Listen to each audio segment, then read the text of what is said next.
ಪಾದಕ್ಕೆ ವಂದಿಸಿ ಸದ್ಗುರುಗಳಾದ ಡಾಕ್ಟರ್ ಚನ್ನಬಸವಪಟ್ಟ ದೇವರ ಚರಣ ಕಮಲಗಳನ್ನು ಸ್ಮರಿಸಿಕೊಂಡು ನೀವೇ ಹೇಳಿದ್ರು ಪ್ರಭುದೇವರಂದ್ರೆ ಭಕ್ತಿ ಪಥ ಮುಖ್ಯ. ಆ ಭಕ್ತಿ ಪಥಕ್ಕೆ ನಾವು ಭಕ್ತಿ ಪಥದಲ್ಲಿ ಪ್ರವೇಶ ಆಗಬೇಕು, ತನ್ಮಯದಿಂದ ಪ್ರವೇಶ ಆಗಬೇಕು, ಮಗ್ನತೆಯಿಂದ ಪ್ರವೇಶ ಆಗಬೇಕು. ಆ ಭಕ್ತಿ ಪಥದಲ್ಲಿ ಅದಕ್ಕೆ ಏನಂತ ಕರೀತಾರ, ಭಕ್ತ ಸ್ಥಳ ಅಂತ ಕರೀತಾರ, ಭಕ್ತಿ ಮಾರ್ಗ ಅಂತ ಕರೀತಾರ. ಅದರಲ್ಲಿ ಇರಬೇಕಾದ್ರೆ ನೀನೊಂದು 3-4 ಗುಣಗಳು ಅಳವಡಿಸ್ಕುವಂತ ಪ್ರಭು ಹೇಳಿದ್ರು. ಕೋಪ, ತಾಪ, ನಾನು ನಂಬದು, ನಂದು ಅನ್ನೋದು, ಇದೆಲ್ಲ ಅಳವಡಿಸ್ಕೋಬೇಕಪ್ಪ ಅಂತ ಏನು ಹೇಳಿದ್ರು. ಅವಾಗ ಹಂಗೆ ಇದು ಚರ್ಚೆ ಬರ್ತದೆ. ಮತ್ತು ಪ್ರಭುದೇವ ಅಂತಾರೆ, ಇನ್ನೊಂದು ಮಾತು ಹೇಳ್ತೀನಪ್ಪ, ಅದು ಒಂದು ಕೇಳು ಅಂತ ಕೇಳಿ ಅಂತ ಎಲ್ಲ ಜನಗಳಕ್ಕೆ ಪ್ರಭುದೇವರು ಹೇಳ್ತಾ ಇದ್ದಾರೆ. ಯಾಕೆಂದರೆ ಪ್ರಭುದೇವರು ಅತ್ಯಂತ ದೊಡ್ಡ ಜ್ಞಾನಿಗಳು. ಅವರು ಬಸವಣ್ಣವ್ರ ವಚನ ಹೆಂಗವ ಅಂದ್ರೆ ಸುರಿದು ಬಾಳೆ ಹಂಡಿನವ. ಪ್ರಭುದೇವರು ವಚನ ಹೆಂಗವ ಅಂದ್ರೆ ಅದು ಬೆಳಗಿನ ವಚನಗಳದಾವ. ಅಂದ್ರೆ ಅದು ಒಳಬಕ್ಕಿ ಒಳಬಕ್ಕದ ಅದು ಅರ್ಥ ಆಗ್ತದೆ, ಮ್ಯಾಲ ಹೋದ್ರೆ ಏನೂ ಅರ್ಥ ಆಗಲ್ಲ. ಅಂಥ ವಚನಗಳೇ ಹೆಚ್ಚಿದಾವ. ಅಂಥ ಪ್ರಭುದೇವರು ಬೆಳಗಿನ ರೂಪದಲ್ಲಿ ಹೆಚ್ಚು ಹೇಳ್ತಾರೆ. ಅದಕ್ಕೆ ಬರುತ್ತದಂಥ ವಚನ ಅದನ್ನು ಮಂಟಪದ ಶ್ರೀಗಳು ಕೇಳ್ತಾರೆ. ಅದರಲ್ಲಿ ನಾನು ನಿಮ್ಗೆ ಇವತ್ತು ಹೇಳ್ತಾ ಇದ್ದೀನಿ, ಕೇಳಿ. ಏನಂತ ಹೇಳ್ತಾರೆ? ಹೃದಯ ಕಮಲದೊಳಗೊಂದು ಮರಿದುಂಬಿ ಹುಟ್ಟಿತ್ತು, ಹೃದಯ ಕಮಲದೊಳಗೊಂದು ಮರಿದುಂಬಿ ಹುಟ್ಟಿತ್ತು, ಹಾರಿ ಹೋಗಿ ಆಕಾಶವನ್ನಿತ್ತಯ್ಯ. ಆ ದುಂಬಿಯ ಗರಿಯ ಗಾಳಿಯಲ್ಲಿ 3 ಲೋಕಗಳೆಲ್ಲವೂ ತಲೆ ಕೆಳಗಾಯಿತು. ಪಂಚವರ್ಣದ ಹಂಸೆಯ ಪಂಜರವ ಖಂಡಿಸಿದರೆ ಗರಿ ಮುರಿದು ತುಂಬಿ ನೆಲ ಕುರುಳಿತ್ತು. ನಿಜ ಹೃದಯದ ಬೆಳಗಿನ ಕೀಲ ಗುಹೇಶ್ವರ, ನಿಮ್ಮ ಶರಣದ ಅನುಭವ ಸಂಘದಿಂದ ಲರ್ಧ ಕಂಡನೀಯ. ಗುಹೇಶ್ವರ, ನಿಮ್ಮ ಶರಣ ಅನುಭವ ಸಂಘದಲ್ಲಿದ್ದು ಕಂಡನೀಯ ಅಂತ ಪ್ರಭುಗಳು ಹೇಳ್ತಾರೆ. ಕಮಲದೊಳಗೊಂದು ಮರಿದುಂಬಿ ಹುಟ್ಟಿತ್ತು. ಇಲ್ಲಿ ನೀವು ಮೊದಲು ಚಿತ್ರಣ ಕೊಡ್ತೀನಿ. ಒಂದು ಕಮಲದ ಹೂವು ನೋಡಿ, ಅಲ್ಲಿ ಅದ್ರೊಳಗಿಂದು ಆ ಮಕರಂದ ಸವಿಲಿಕಂತ ಬರ್ತದೆ, ನಿಮ್ಗೆಲ್ಲ ಗೊತ್ತದ. ಅದು ಎಷ್ಟು ಸವಿತಾ ಹೂ ಮುಚ್ಚಿಕೊಂಡ್ರು ಅದ್ರೊಳಗೆ ಲೈಕೆ ಆಯಿತು, ಅಷ್ಟು ಮಗ್ನತೆ ಇರ್ತದೆ. ಹಂಗೆ ಅಂಥದ್ರ ಒಂದು ಮರಿದುಂಬಿ ಹುಟ್ಟುತ್ತಂತ, ಸಣ್ಣ ದುಂಬಿ ಹುಟ್ಟುತ್ತಂತ ಕಮಲದೊಳಗಿಂತ. ಅದು ಹುಟ್ಟಿ ಏನೇನು ಮಾಡ್ತಂತ, ಅದು ಹಾರಿ ಆಕಾಶ ಎಲ್ಲ ನುಂಗ್ತಂತ. ಆಕಾಶ ಎಲ್ಲ ನುಂಗ್ತಂತ.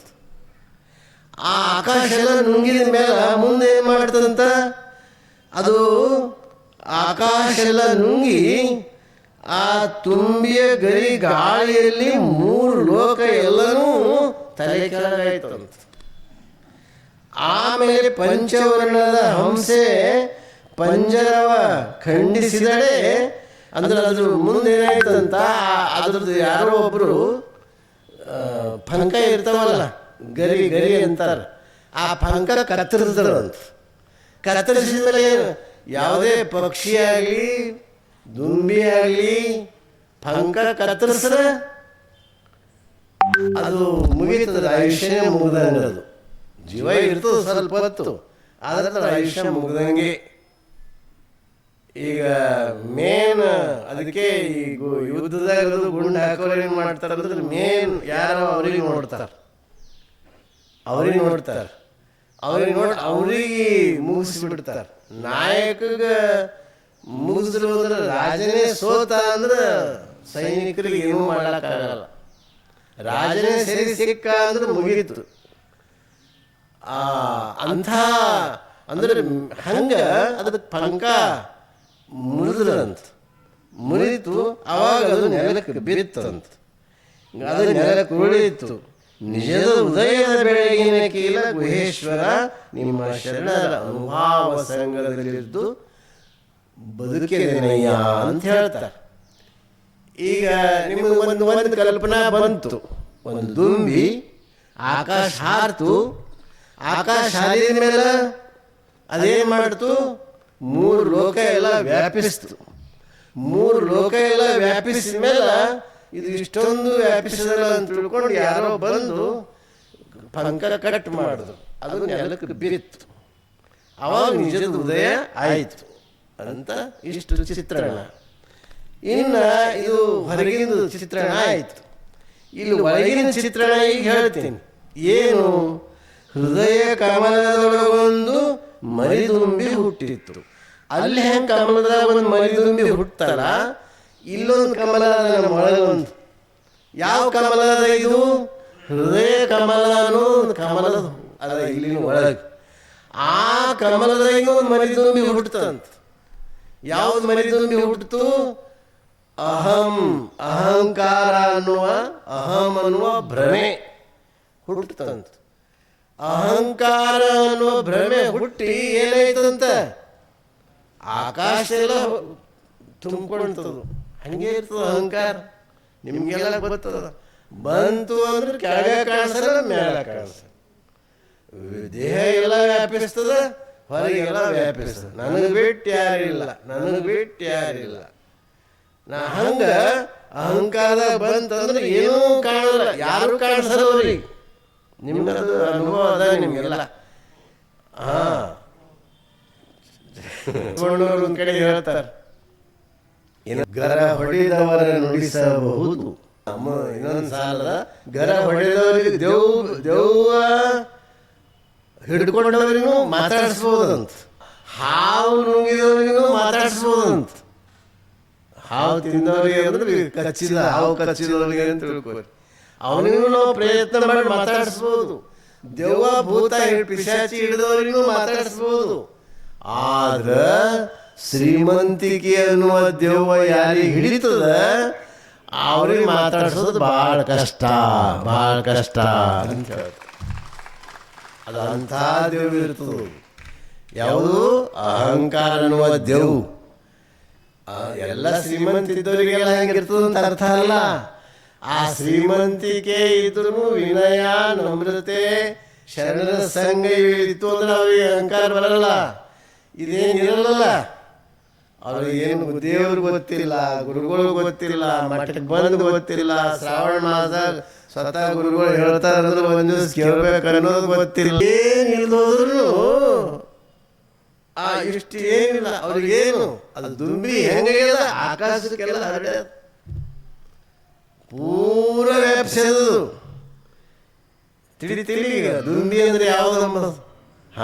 ಅಹಂಕಾರ ಅನ್ನೋ ದುಂಬಿ ಮುಗಿಲಿಗೆ ಮುಟ್ಟ್ಯದ. ಮುಗಿಲಿ ಮುಟ್ಟಿ ಏನಾಗ್ಯದ? 3 ಲೋಕ ಎಲ್ಲ ಅಪಸರಿಸ್ತವಂತ. ಅಂದ್ರೆ ಏನರ್ಥ? ಅಶಾಂತಿಯಿಂದ ಅವರು ಕೂಡಿರ್ತಾರೆ. ಮತ್ತೆ ಅದು ವ್ಯಾಪಿಸದಂದ್ರೆ ಅಹಂಕಾರ ವ್ಯಾಪಿಸಂದ್ರೆ ಒಳಗೆ ಅಶಾಂತಿ ತುಂಬಿಕೊಂಡಿರ್ತದ. ಏನೂ ಕಾಣಲ್ಲ. ಯಾವ ಟೈಮ್ನಾಗ ಏನು ಮಾಡ್ತಾರೆ ಅನ್ನೋದು ಅವನಿಗೆ ಖಬರ್ ಇರಲ್ಲ, ಏನು ಗೊತ್ತಿರಲ್ಲ. ಈಗ ಹೇಳಿಲ್ಲ ನಮ್ಮ ತನಸ್ರಿ ಕಳತನದಿಂದ ಅಡಿಗೆ ಮಾಡೋದು ಗುರುಗಳೇ ಕಳತನ ಅಡಿಗೆ ನೀಡ್ಯಾನ. ಗುರುಗಳೇ ಬೆಳಿ ಬಟ್ಲು ಚಮಚ ತಗೊಂಡು ಬಂದಾರ.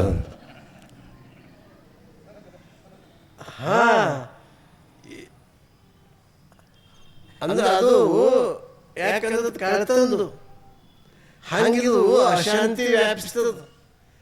ಅಶಾಂತಿ ವ್ಯಾಪಿಸಿದಾಗ ಅಹಂಕಾರ ಮುಗಿಲಿಗೆ ಮುಟ್ಟಿತು. ತಲೆಯೆಲ್ಲ ಅಹಂಕಾರದಿಂದ ತುಂಬಿಕೊಂಡಿತು, ಮೈಯೆಲ್ಲ ಅಹಂಕಾರದಿಂದ ತುಂಬಿಕೊಂಡಿತು ಅಂದ್ರೆ ಯಾರು ಕಾಣಲ್ಲ. ಅಂಥ ಒಬ್ಬ ಹುಡುಗ ಬಂದಿದ್ದ. ನಮ್ಮಲ್ಲೇ ಓದಿದ್ವಿ, ನಾವೇ ಓದಿಸಿದ್ದೆವು. ಅವ ನಂಗೆ ಬಂದು ನಿಮ್ಗೆ ಎಲ್ಲೋ ನೋಡಿದಾಗ ಅಂತ ಎಲ್ಲೋ ನೋಡಿದ ಅಂತ ನಾ ಏನು ಹೇಳಿ ಮರಿದುಂಬಿ ನಿನ್ನ ತಲೆ ತುಂಬಿಕೊಳ್ಳೋದು ಅಂದ ನಾನು. ಅವನಿಗೆ ಅಹಂಕಾರ ತುಂಬಿಕೊಂಡ ಹಂಗ ಇರಬಾರ್ದು. ಅದಕ್ಕೆ ಇಲ್ಲಿ ಹೇಳ್ತಾರೆ, ಯಾಕೆ ಆ ದುಂಬಿಗೆ ಅಹಂಕಾರ ತುಂಬಿಕೊಂಡದ. ನಮ್ಮ ಇಲ್ಲಿ ತಿಳಿತೀರಿ ನಿಮ್ಗೆ, ಎಲ್ಲ ಕಡೆ ವ್ಯಾಪಿಸೋದು ಮನಸ್ಸು, ಭಾವ, ತನು, ಮನ. 3 ಲೋಕ ಅಂದ್ರೆ ಏನು? ತನು, ಮನ, ಭಾವ, ಒಳಗ ಹೊರಗ ಎಲ್ಲ ತುಂಬಿ ತೊಗೊಳ್ತದ.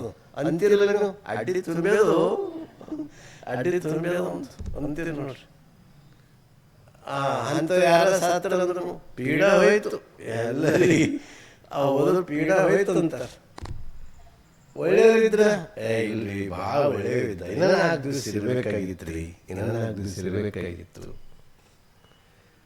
ಹಂಗ ಒಬ್ರು ಯಾರೋ ತಾಯಿ ಮಗಳು ಯಾರೋ ತೀರ್ಕೊಂಡ್ರಂತ ಊರಾಗ. ತೀರ್ಕೊಂಡಾಗ ಅವೇನು ಸ್ವರ್ಗಕ್ಕೆ ಹೋದ್ನ ನರಕಕ್ಕೆ ಹೋದ್ನ ಕೇಳುವ ಮಗ ಅಂತಂದ್ರು. ಆಕೆ ಮಗಳು ಬಂದು ಹೇಳಿದ್ರು ತಾಯಿ, ಇಲ್ಲವ ಅವ ಸ್ವರ್ಗಕ್ಕೆ ಹೋಗ್ಯಾನ ಅಂತ ಹೇಳಿದ್ರು. ನಿಮ್ಮಂತರ ಒಬ್ಬರು ಕೇಳಿದ್ರು, ಇದೆಂತ ಅಜುಬಾ, ಪೋಲಿನೇ ಪೋಲಿ, ಆಕೆ ಸ್ವರ್ಗಕ್ಕೆ ಹೋದಾಗ ಏನು ಹುಡುಗಿ ತಿಳಿತು ಹೆಂಗೆ ತಿಳಿದ್ರವ ನಿಮ್ಮ ಮಗನಿಗೆ, ನಿನ್ನ ಮಗಳು ಹೆಂಗೆ ತಿಳಿದ್ರು ಅಂತ ಕೇಳಿದ್ರು. ಇಲ್ಲ ಅಲ್ಲಿ ಇದ್ದವರೆಲ್ಲ ಪಾಪ ಕಣ್ಣೀರು ಸುರಿಸಿ, ಇಲ್ಲ ರೀ ಭಾಳ ಒಳ್ಳೆಯ ವಿಧಾಸ, 4 ದಿವಸ ಇರಬೇಕಾಗಿತ್ತು ಅಂತ ಎಲ್ಲರ ಭಯದಾಗಿತ್ತು ರೀ. ಎಲ್ಲರ ಭಯದಾಗಿದ್ದ ಸಲುವಾಗಿ ಎಲ್ಲರ ಭಯದಾಗಿದ್ದ ಮನುಷ್ಯ ಅವ ಸ್ವರ್ಗದಾಗ ಇರ್ತಾನ, ನರಕದಾಗ ಹೆಂಗಿರ್ತಾನವ? ನರಕದಂತ ಹೆಂಗೆ ತಿಳಿತದ? ಪೀಡ ಹೋಯ್ತ್ರಿ.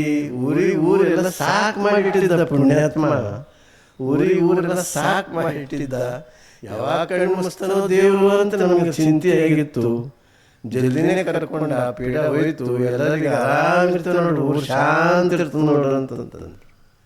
ಅವ ಎಲ್ಲಿ ಹೋಯ್ತಾನ ಗೊತ್ತಾಯ್ತು ನಿಮ್ಗೆ, ಹೇಳೋದೇನು ಬೇಕಾಗಿಲ್ಲ. ಹಂಗ ಇಲ್ಲೇನು ಹೇಳ್ತಾರ, ಅಹಂ ಅನ್ನುವಂಥ ಇದು ಏರ್ತು ಅಂದ್ರೆ ನಮ್ಮ ಗುರುಗಳು ಕಾಣಿಸಲ್ರು, ಲಿಂಗ ಕಾಣಿಸಲ್ದು, ಜಂಗಮ್ ಕಾಣಿಸಲ್ರು, ಆಶ್ರಮ ಕಾಣಿಸಲ್ದು, ಏನು ಕಾಣಿಸಲ್ಲ. ಅದು ತುಂಬಿ ಇರ್ತದ. ಅದಕ್ಕೆ ನೀವು ನೋಡಿರ್ಬೇಕು, ಈ ಗಾಳಿ ಪಟ ಹಾರಿಸ್ತಾರಲ್ರಿ, ಗಾಳಿ ಪಟ ಹಾರಿಸಾಗ ಮ್ಯಾಲ್ ಹೋಯ್ತದ. ಅದಕ್ಕೊಂದು ಕೆಳಗೊಂದು ಬಾಲ ಇರ್ತದೆ. ಮ್ಯಾಲ್ ಹೋಗಿ ಆಕಾಶ ಮಾತಾಡಿಸ್ತಂತ, ಏನಪ್ಪ ಎಷ್ಟು ಮ್ಯಾಲೆ ಬಂದಿದ್ದಿ, ಭಾಳ ಖುಷಿ ಆಯ್ತದ, ಎಷ್ಟು ಮ್ಯಾಲೆ ಬಂದಿದೆ ಅಂತ ಅದಕ್ಕೆಲ್ಲ ಶಬಸೀರಿ ಕೊಡ್ತದೆ. ಇದಕ್ಕೆ ನಿನ್ಗಿಂತ ನಿನ್ನ ಬಾಲನೇ ಇದು ತನ ಕರ್ಕೊಂಡು ಬಂದದ ಅಂತಂತಂತರು. ಬಾಲ ಇದು ಕರ್ಕೊಂಡು ಬರ್ತದ್ರಿ. ನಾ ಬಂದೀನಿ, ನಾ ಬಂದ ಕಡೆಯಿಂದ ಅದು ನಾ ಬಂದೀನಿ. ಬಾಲ ಕೆಲಸ ಏನು? ಬಾಲ ಅಂತ ಹಂಗೆ ಅನ್ಬೇಡು. ನಾನೇ ಬ್ಯಾಲೆನ್ಸ್ ಮಾಡಿ ಹಾರಿಸ್ತೀನಿ, ಹಂಗೆ ಸೊಕ್ಕ ಬರಬೇಡ, ನಿನಗೆ ಬರಬೇಡ. ಆಯ್ತು ನೀ ಅಂತ ನಡಿ ಅಂತದಕ್ಕೆ ಈಟ್ ಬೈಲತ್ತು. ನೀ ಇನ್ನೊಂದು ಮಂದಿ ಅಂದ್ರೆ ನೀನು ಇಲ್ಲೇ ಬಿಟ್ಕೊಡ್ತಾರ ನೋಡಿ. ಏನು ತಿಳ್ಕೊಂಡಿದ್ದೀವಿ? ನಿನ್ನಿಂದ ನಾ ಬಂದಿದ, ನಾ ಹೇಳಿದ ಮ್ಯಾಲ ಹಂಗೆ ಅನ್ಬೇಡ. ನಡಿ, ಈಗ ನಡಿ, ಗೆಟ್ ಔಟ್ ಅಂತದು. ಅದು ಇದು ಬುದ್ಧಿ ಕಲಿಸ್ಬೇಕಂತ ಏನು ಮಾಡ್ತದು, ಬಾಲ ಬಿಡಿಸ್ಕೊಂಡು ಕೆಳಗೆ ಬಂತು. ಬಾಲ ಹಿಂಗಾಡತ್, ಹಿಂಗೆ ಗೋಟ್ ಹೊಡಿಲತ್ತಿದ್ದು. ಗೋಟ್ ಹೊಡ್ಕೋ ತಿರ್ಕೋ ತಲೆ ಕೆಳಗಲತ್ತು, ಕಾಲ್ ಮ್ಯಾಲತ್ತು, ತಲೆ ಕೆಳಗಲತ್ತು, ಕಾಲ್ ಮ್ಯಾಲ ಧಾಪ್ ಅಂತ. ನಿಮ್ಮೇನು ಗೊಬ್ಬರ ಹಾಕ್ತಿರಲ್ಲ, ತಿಪ್ಪಿ ರಸ ಅಂತ ತಿಪ್ಪಿ ಮೇಲೆ ಹೋಗೋದು ಬೇತ್ತು ಆಯ್ತು. ಅವ ಬಾಲ ಕೇಳ್ತಿ, ಯಾಕೆ ಕೆಳಗೆ ಬಿದ್ದಿ? ಯಾಕೆ ಕೆಳಗೆ ಬಿದ್ದಿ? ಅವಾಗಿಲ್ಲಪ್ಪ, ನನಗೆ ಗೊತ್ತಾಗಿಲ್ಲ, ನಿನ್ನಿಂದೆ ನಾನಿದ್ದ, ತಪ್ಪು ಮಾಡ್ದ ಅಂದ್ರೆ ನಾ ಯಾಕೆ ಹೇಳ್ತೀನಿ ಅಂದ್ರೆ, ಅಹಂಕಾರ ಇಷ್ಟೊಂದು ನಮಗೆ ನಾಶ ಮಾಡ್ತದ. ಅದಕ್ಕೆ ಮನುಷ್ಯನ ಜೀವನದಲ್ಲಿ ಎಂಥ ಸಂಪತ್ತು ಬರಲಿ, ಎಂಥ ವಿದ್ಯಾವಂತನಾಗಲಿ, ಎಂಥ ಬುದ್ಧಿವಂತನಾಗಲಿ, ಎಷ್ಟೇ ಜ್ಞಾನಿಯಾಗಿರಲಿ, ಅಹಂ ಅನ್ನೋದು ಮನುಷ್ಯನಿಗೆ ಬರಬಾರದು. ಆ ಅಹಂ ಬರಲಾರ್ದಂಗ ಇಲ್ಲಿ ಹೇಳ್ತಾರೆ, ಮೂರು ಲೋಕವೆಲ್ಲವೂ ತಲೆಗೆಳಗಾಯಿತು. ಪಂಚವರ್ಣದ ಹಂಸೆಯ ಪಂಜರವ ಖಂಡಿಸಿದಳೆ. ಪಂಚವರ್ಣ ಅಂದ್ರೆ ಏನು ಅಂದ್ರೆ ಪಂಚಭೂತ. ಪಂಚಭೂತ ಅಂದ್ರೆ ಪೃಥ್ವಿ, ಆಪ್ತೆ, ವಾಯು, ಆಕಾಶ. ಈ ಶರೀರದಿಂದ ಆಗ್ಯದ್ರಿ, ಪಂಚಭೂತದಿಂದ ಆಗ್ಯದ. ಅದಕ್ಕೆ ಏನ್ ಮಾಡ್ಬೇಕಂತ, ಆ ಪಕ್ಷಿ ಹಾರಿ ಎಲ್ಲರ ಬಂದು ಕೂಡ್ಲಾಕ ಜಾಗ ಇದ್ರೆ ಅದು ಕೂಡ್ತದ, ಇಲ್ಲಂದ್ರೆ ಹೆಂಗ್ ಕೂಡ್ತದ? ಅದಕ್ಕೆ ಆ ಪಂಚವರ್ಣದ ಈ ಶರೀರ ಏನಾಗ್ಯದ, ಶಿವಭಾವ ಹೋಗ್ಯದ. ಅಲ್ಲಿ ದೇಹ ಭಾವ ಬಂದದು. ದೇಹ ಭಾವ ಬಂದ ಕಡೆಯಿಂದ ಅಹಂಕಾರ ಪಕ್ಷಿ ಮ್ಯಾಲ ಹಾರ್ಲತ್ತದ. ಅದಕ್ಕೆ ಅದ್ರ ಭಂಗ ಕಟ್ ಮಾಡಿದ್ರು. ಯಾರು ಕಟ್ ಮಾಡಿದ್ರು? ಶರಣರು ಕಟ್ ಮಾಡಿದ್ರು. ಸತ್ಸಂಗ ಕಟ್ ಮಾಡ್ತು. ಗುರುವಿನ ಉಪದೇಶ ಕಟ್ ಮಾಡ್ತು.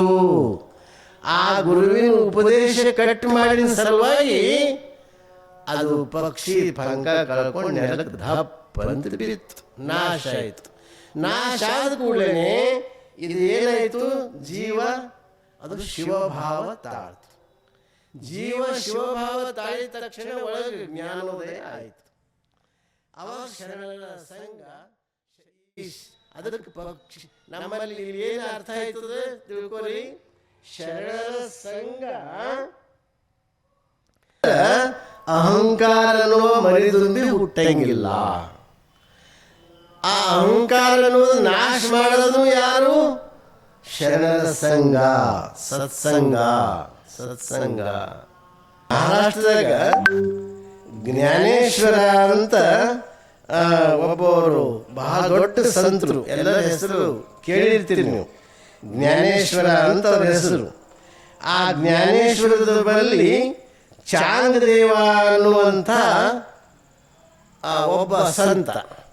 ಅವನ ಹೆಸರೇನು? ಚಾಂಗದೇವ. ಬರೀತಾರೆ, ಕಥೆ ಬರೀತಾರೆ. ಅವ 1400 ವರ್ಷ ಇದ್ನಂತ. 1400 ವರ್ಷ ಇದ್ದಂತ. ಅವ ಎಷ್ಟು ಸಿದ್ಧಿ ಮಾಡ್ಕೊಂಡಿದ್ದ ಅಂದ್ರೆ, ಹುಲಿ ಮೇಲೆ ಕುಂತು ಓಡಾಡ್ತೀನಂತ. ಹುಲಿ ಮೇಲೆ ಕುಂತು ಓಡಾಡ್ತಿದ್ದ. ಆಮೇಲೆ ಈ ಚಬ್ಕ ಅವ ಹಾವಿನ ಚಬ್ಕನೆ ತಗೊಂಡು ಹುಲಿ ಹೊಡಿತಿದ್ದ. ಹಾವು ತಗೊಂಡು ಅಂಥ ಸಿದ್ಧಿ ಪುರುಷ ಒಂದ್ಸಲ ಏನಾಯ್ತು, ಅವನಿಗೆಲ್ಲರೂ ದಿನ ಅವನಿಗೆ ಆರ್ತಿಗೆ ಐತಿತ್ತು. ಯಾರಿಗೆ? ಚಾಂಗದೇವ್ ಆರ್ತಿಗೆ ಐತಿತ್ತು ಅಂತ. ಆರ್ತಿಗೆ ಆಗಾಗ ಅಲ್ಲಿ ಒಂದ್ಸಲ ಜ್ಞಾನೇಶ್ವರ ಶಿಷ್ಯರು ಆ ಕಡೆ ಎಲ್ಲೋ ನಡೆದಿದ್ರು. ಆರತಿ ಆಗ್ಲತ್ತದ ಅಂತ ತಿಳ್ಕೊಂಡು ನಾವು ಆರತಿ ಮಾಡಿ ಹೋಗೋಣ ಅಂತ ತಿಳ್ಕೊಂಡು ಇವರು ಜ್ಞಾನೇಶ್ವರ ಆರತಿ ಮಾಡಿದ್ರು ಅಂತ. ಅವನಿಗೆ ಚಾಂಗದೇವ್ ಅಹಂಕಾರ ತುಂಬಿತ್ತು, ಮರಿದುಂಬಿ ಒಳಗೆ ಹೊಕ್ಕಿತ್ತು. ಅವಾಗ ಚಾಂಗದೇವ ಏನ್ ಮಾಡಿದಂತ, ಯಾರವರು ನನ್ನ ಆರತಿಗೆ ಬಿಟ್ಟು ಮತ್ತೆ ಯಾರ್ದು ಆರತಿ ಮಾಡಿದ್ರಲ್ಲ ಅವ್ರು ಯಾರು? ಗರ್ಜನೆ ಶುರುವಾಯ್ತು. ಈಗ ಯಾರ ಏನಾರ ಸೌಕರ್ಯ ಮೇಲೆ ಬಂದ್ರೆ ಸೌಕರ್ಯ ಯಾಕೋ ಅಂತಾರು, ಯಾಕೋ ಅಂತಾರ. ಅವ ಅಂದ್ರೆ ಇವತ್ತು ನಡಬೇಕು, ಹಂಗಿರ್ತದ. ಆದ್ರೆ ಶರಣರ ಸಂಗಿದ್ದವರು ಬರ್ರಿ ಶರಣರೇ, ಬರ್ರಿ ಬರ್ರಿ ಬರ್ರಿ, ಕೂಡ್ರಿ ಒಂದು ಗ್ಲಾಸ್ ನೀರು ತಗೋರಿ, ಏನ್ ವಿಷಯ ಹೇಳ್ರಿ ಹೇಳ್ರಿ ಹೇಳ್ರಿ ಅಂತ. ಶರಣರ ಸಂಘದ ಟಚ್ ಇತ್ತಂದ್ರೆ ಹಿಂಗಂತಾರೆ, ಟಚ್ ಇರ್ಲಾರ್ದು ಹಂಗಲ್ಲ.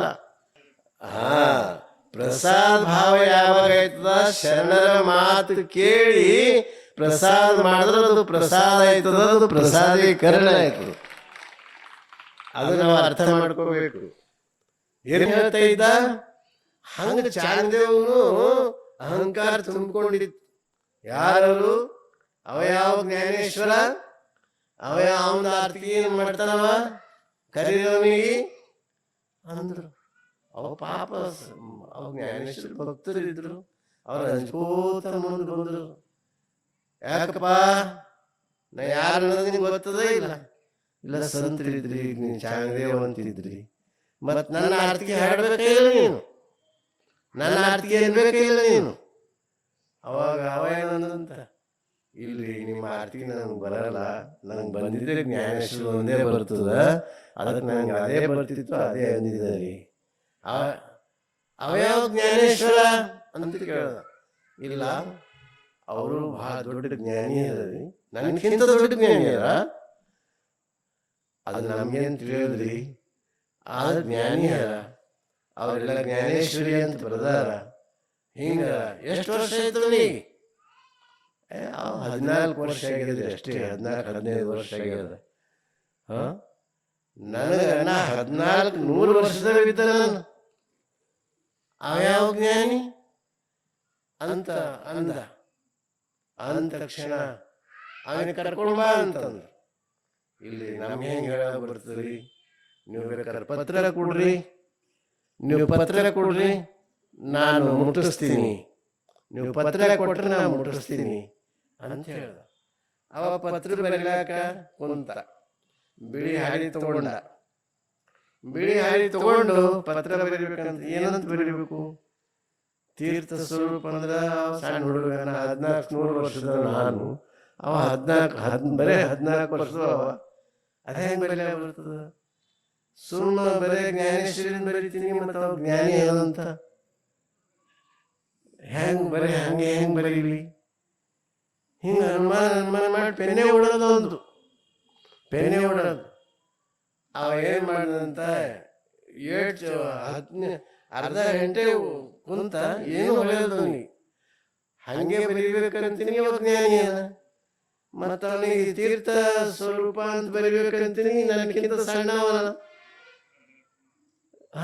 ಹೆಂಗ್ ಬರೀಬೇಕಪ್ಪ ಅಂತ ಸುಮ್ಮ ಬಿಳಿ ಹಾಳಿನ ಕೊಟ್ಟು ಇದು ಕೊಟ್ಟು ಹೋಗುವಂತ ಅಂದಂತ ಬಿಳಿ ಹಾಳಿ ತಗೊಂಡ. ಅವ ಏನು ಒಳಗೆ ಏನು ಬರೆದಿದ್ವಿ ಯಾಕೆ ನೋಡ್ತಾರ, ಪಾಪ ಮಡಚಿ ಕೊಟ್ಟ, ಗುರುಗಳಿಗೆ ಕೊಟ್ಟ ಆಯ್ತು ಅಂತ ತಿಳ್ಕೊಂಡು ಹೋಗಿ ಜ್ಞಾನೇಶ್ವರ ಕೈದಾಗ ಕೊಟ್ಟ.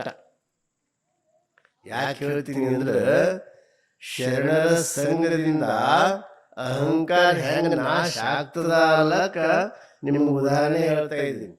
ಶರಣರ ಸಂಘ ಇಲ್ಲೋದ್ರೆ ಅಹಂಕಾರ ಬರ್ತದ. ಆ ಅಹಂಕಾರ ನಾವು ಕಳ್ಕೋಬೇಕು. ನಮ್ಗೆ ಯಾವಾಗಲೂ ಅಹಂಕಾರ ಬರಲೇಬಾರದು ಅಂದ್ರೆ ಶರಣರ ಸಂಘ 100ಕ್ಕೆ 100 ನಮಗೆ ಬೇಕು. ಅವ್ರು ಹೋಗಿ 4 ಮಂದಿ ಕುಂತಿದ್ರು ಮಾತಾಡ್ಕೋತಾರ ಒಂದು ಕಟ್ಟಿ ಮೇಲೆ. ಯಾರೇ 4 ಮಂದಿ ಅಂದ್ರೆ ಜ್ಞಾನೇಶ್ವರ, ಅವ್ರ ಅಣ್ಣ ನಿವೃತ್ತಿ, ಮತ್ತ ಸೋಪಾನಂತ ಮತ್ತೊಬ್ಬವ, ಮತ್ ಮುಕ್ತಾಬಾಯಿ ಅಂತ ಅವ್ರು 4 ಮಂದಿ ಇರ್ತಾರ.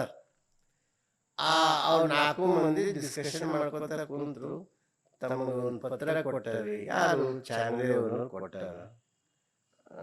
ತೆಗೆದು ನೋಡಿದ್ರು, ಈ ಕಡೆ ನೋಡ್ತಾರ, ಈ ಕಡೆ ನೋಡ್ತಾರ, ಬರೀ ಹಾಳಿ ಖಾಲಿ ಹಾಳಿ ಅದ. ನಿವೃತ್ತಿ ಕೈದಾಗ ಕೊಟ್ಟರು. ಅವನು ನೋಡ್ತಾನೆ ಖಾಲಿ ಹೇಳಿದ. ಅವ ಮತ್ತೊಬ್ಬ ಸೋಪಾನ ಕೈದಾಗ ಕೊಟ್ರು, ಅವರು ಖಾಲಿ ಅದ. ಮುಕ್ತಮಯ ಕೈದಾಗ ಕೊಟ್ರು. ಆಕೆ ನೋಡ್ತಾಳ ಖಾಲಿ ಅದ. ಆಕೆ ಅಂದಳು, ಇವ ಬರೇ ಒಣ ಎಂಟಿ ಏನ ಅಂತಂದ್ರು. ಆಕೆ ಎಂಟಿ ಏನ ಅಂತಂದ್ರು. ಯಾ ಜ್ಞಾನೇಶ್ವರ ಇಲ್ಲ, ಹಂಗ ಅನ್ಬೇಡ ತಂಗಿ, ಅವನು ಜ್ಞಾನಿ ಏನಂತ ಸಂತರದ, ಹಂಗ ಅನ್ಬೇಡ ಅನ್ನೋದು. ಖಾಲಿ ಎಂಟಿನೇ ಇರ್ತಾರ.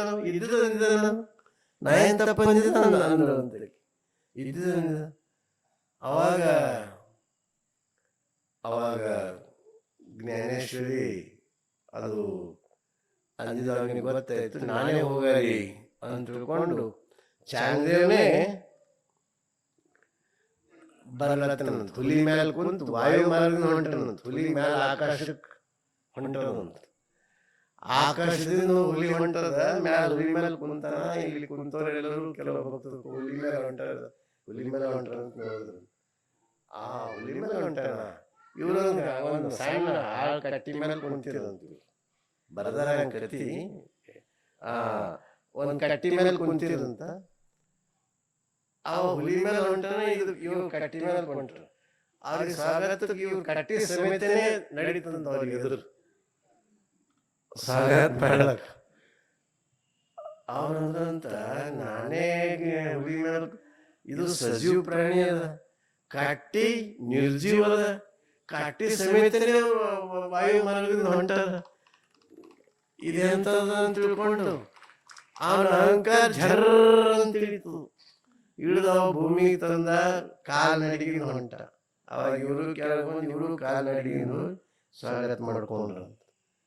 ಅವಾಗ ಅವ ನಿಮ್ದು ನನ್ನೆಲ್ಲ ಅಹಂಕಾರ ತಲೆದೂರಿತ್ತು, ನಿಮ್ಮ ಜ್ಞಾನದಿಂದ, ನಿಮ್ಮ ಜ್ಞಾನಾಗ್ನಿಯಿಂದ, ನಿಮ್ಮ ನೋಡೋದ್ರಿಂದ, ನಿಮ್ಮಂತ ಮಹಾತ್ಮರ ದರ್ಶನದಿಂದ ನಾನಿವತ್ತು ಅಹಂಕಾರ ಕಳ್ಕೊಂಡು ನಿಜವಾದ ಸಂತಾದ ಅಂತ ಹೇಳಿದ್ರು. ಹಂಗ ಮನುಷ್ಯನಲ್ಲಿ ಅಹಂಕಾರ ತಲೆದೂರಬಾರದು. ಅದಕ್ಕೆ ಶರಣರ ಸಂಘ ನಾವು ಮರಿಬಾರದು. ಈಗ ನಿಮ್ ಶರಣರದಂತೂ ಗೊತ್ತದ, ಮಧುವರಸನ ಮೇಲೆ ಎಷ್ಟು ಅಹಂಕಾರ ಬಂದಿತ್ತು ನಿಮ್ಗೆಲ್ಲ ಗೊತ್ತೇ ಅದ, ಕಥೆ ಹೇಳೋದ್ ಬೇಕಾಗಿಲ್ಲ. ಅವನಿಗೆ ಅಹಂಕಾರ ಎಷ್ಟು ಬಂದಿತ್ತು, ನಾನು ಬ್ರಾಹ್ಮಣ ಅನ್ನುವ ಅಹಂಕಾರ ಅದು ತುಟ್ಟು ತುದಿಗೇರಿತ್ತು. ಹರಳೆ ಅಂತ ದೊಡ್ಡ ಶರಣರಿಗೆ ಅವ ಏನಂತ ಕರೀತಿದ್ದ, ಹಳ್ಯ ಅಂತ ಕರೀತಿದ್ದವ. ಪೂರ್ತಿ ಹೆಸರು ಅಂತ ಕರೀತಿದ್ದವ, ಹರಳ್ಯ ಅಂತ ಕರೀತಿದ್ದ. ಅಂಥ ಸೊಕ್ಕು, ಅಂಥ ಅಹಂಕಾರ. ಒಂದ್ ದಿವಸ ಪಾದರಕ್ಷೆ ತಗೊಂಡು ಬಸವಣ್ಣವ್ರ ಮನೆಗೆ ಹೋಗಿ, ಅದೆಲ್ಲ ಕತ್ತಿ ನಿಮ್ಗೆ ಗೊತ್ತದ, ಇವಾಗ ಹೇಳಲ್ಲ, ಅದೇ ಗೊತ್ತಿದ್ದ. ಎಲ್ಲ ಪಾದರಕ್ಷೆ ತಗೊಂಡು ಚರ್ಮನ ತನ್ನ ತೊಡಿ ಚರ್ಮನ ತಗೊಂಡು ಶರಣಾರ್ಥಿ ಅಂತ ಸಲುವಾಗಿ ಒಂದು ಶರಣ ಹೆಚ್ಚು ಮಾಡಿ ಸಲುವಾಗಿ ತೊಡಿ ಚರ್ಮದ ಪಾದರಕ್ಷೆ ತಗೊಂಡು ಬಸವಣ್ಣವರು ಮೆಟ್ಕೊಳ್ಳಾರ್ದೇನೆ ತಲೆ ಮೇಲೆ ಇಟ್ಕೊಂಡು, ಜಗತ್ತಿನಲ್ಲಿ ಪಾದರಕ್ಷೆ ತಲೆ ಮೇಲೆ ಇಟ್ಕೊಂಡವ್ರು ಬಸವಣ್ಣವ್ರು ಒಬ್ಬರೇ. ಅಂತ ಪಾದರಕ್ಷೆಯನ್ನು ತಲೆ ಮೇಲೆ ಇಟ್ಕೊಂಡು ಶಿವನೇ ಬಸವ, ಬಸವನೇ ಶಿವ, ಶಿವನೇ ಬಸವ, ಓಂ ಶ್ರೀ ಗುರು ಬಸವಲಿಂಗಾಯ ನಮಃ ಅನ್ಕೋತ ಬರ್ತಾ ಇದ್ದ ಹರಳಯ್ಯ. ಅವಾಗ ಯಾರು ಹರಳಯ್ಯ ಎಷ್ಟು ಸೊಕ್ಕ ಬಂತಲ್ರು ನಿಮ್ಗ, ಊರ್ ಹೊರಗ ನಮ್ಮ 4 ಮಾರ್ ದೂರ ಇರೋಂಥವ್ರು ಇವತ್ತು ರಾಜಬೀದಿ ಓಡಾಡ್ತಿದ್ರಿ ನೀವು. ಎಷ್ಟು ಸೊಕ್ಕ ಬಂತ, ಇದಕ್ಕೆಲ್ಲ ಬಸವಣ್ಣೇ ಕಾರಣ ಅಂತ ಸೊಕ್ಕಿನ ಮಾತಾಡಲತ್ತ. ಆ ಪಾಪ ಹರಳಯ್ಯ ಶಿವನೇ ಬಸವ, ಬಸವ ಶಿವನೇ ಅನ್ಕೋತ ಹೋಗ್ತ. ಏ ಹರಳ್ಯ, ಏ ಸಮಗಾರ, ಏ ಸಮಗಾರ, ಏ ಸಮಗಾರ ಅಂತೂ ಚಿರೆ ಚಿರಲತ್ತ. ಯಾಕಂದ್ರೆ ಅಹಂಕಾರದ ಧ್ವನಿ ಇಷ್ಟು ಧ್ವನಿ. ಅದಕ್ಕ ಅವಾಗ ಹಂಗ ಅಹಂಕಾರದ ಧ್ವನಿ ಮಾಡ್ತ. ಅವಾಗ ಅವ ಪಾಪ ಹಳೆಯ ಭಾಳ ಜೋರಿ. ಅವಾಗ ಅವ ಕೈ ಮುಗ್ದ, ಶರಣಾರ್ಥಿ ಮುಂದುವರೆಸ್ರಿ. ಹೌದು, ನೀವು ಅನ್ನಂಗ ನಾನು ಸಮಗಾರನೇ. ಆದ ನೀವು ತಿಳಿದುಕೊಂಡಿರುವ ಸಮಗಾರನಾಗಿರದೆ ಜಗದ್ಗುರು ಬಸವಣ್ಣನವರು ಕಟ್ಟಬೇಕೆಂದಿರುವ ಸಮತಾ ರಾಜ್ಯ ನಿರ್ಮಾಣಕ್ಕಾಗಿ ಹೋರಾಟ ಮಾಡುವ ವೀರ ಮಹೇಶ್ವರ ಸಮಗಾರ ಅಂತ ಹೇಳ್ತಾನ. ಅವಾಗ ಹೆಚ್ಚು ಒದರಬೇಡ, ನಿನ್ನ ತಲೆ ಮೇಲೆ ಇರೋದೇನು ಅಂತ ಕೇಳ್ತಾನ. ಇವು ಪಾದರಕ್ಷಿಗೆ ಅಂತ ನೋಡೋಣ ಹೆಂಗವ ನೋಡ್ರ. ಮುಂದುವರೆಸ್ರಿ ಬ್ಯಾಡ್ರಿ, ಇವು ಮೆಟ್ಟುವುದಿರ್ಲಿ, ಮುಟ್ಟುವ ಯೋಗ್ಯತೆ ನಿಮ್ಮಲ್ಲಿ ಇಲ್ಲ. ದಯಮಾಡಿ ಮುಟ್ಟ ಯೋಗ್ಯ ಅಂತ ಇಲ್ಲ ಅಂತೀನಿ ನಿನಗ. ಆ ಬಸವಣ್ಣವ್ರು ಮೆಟ್ಕೊಲ್ಲಕ ಅವನ ಯೋಗ್ಯತೆ ಇರ್ಲಿಕ್ಕಿಲ್ಲ, ಅದಕ್ಕೆ ವಾಪಸ್ ಕಳ್ಸಣ. ನಾನ್ ತರಿ ತಾಯಿ ಕಡೆ ಅಂತ ಅಂತಿರ್ತಾರೆ. ಬ್ಯಾಡ್ರಿ ಅಂತ ಅವ ಒತ್ತಾಯದಿಂದ ಅವನ ಸೇವಕನಿಗೆ ಒತ್ತಿ ಹಿಡಿದು ತಲೆ ಮೇಲಿನ ಪಾದರಕ್ಷೆ ಕಸ್ಕೊಂಡು ಕಾಲಲ್ಲಿ ಮೆಟ್ಟತನ ಅವ ಮೈಯೆಲ್ಲ ಬೆಂಕಿ ಎದ್ದಿತು. ನಿಮ್ಗದೆಲ್ಲ ಗೊತ್ತದ, ಮೈಯೆಲ್ಲ ಬೆಂಕಿ ಎದ್ದಿತು. ಅದಕ್ಕೆ ಅವನು ಎಂಥ ತೀರ್ಥ, ಇದು ಯಜ್ಞ ಯಾಗ ಎಲ್ಲೆಲ್ಲಿದೋ ತೀರ್ಥ ತಂದು ಹಾಕಿದ್ರು, ಶಾಂತ ಆಗಲ್ದು. ಆವಾಗ ಆಕಿನ ಮಗಳು ತಾಳಾರದ ಕಡೆಯಿಂದ ಲಾವಣ್ಯವತಿ ಅಂತ ಮಧುವರಸನ ಮಗಳ ಹೆಸರು ಇರ್ತದ. ಆ ತಾಳಾರ್ದಕ್ಕ ಏನ್ ಮಾಡ್ತಾಳ, ತಾಳಾರ್ದಕ್ಕೆ ಏನ್ ಮಾಡ್ತಾಳ ಆಕಿ, ಬಸವಣ್ಣವ್ರ ಬಳಿ ಹೋಗಿ ಅವಾಗ ಬಸವಣ್ಣವ್ರ ಸಲಹೆ ಕೊಡ್ತಾರ.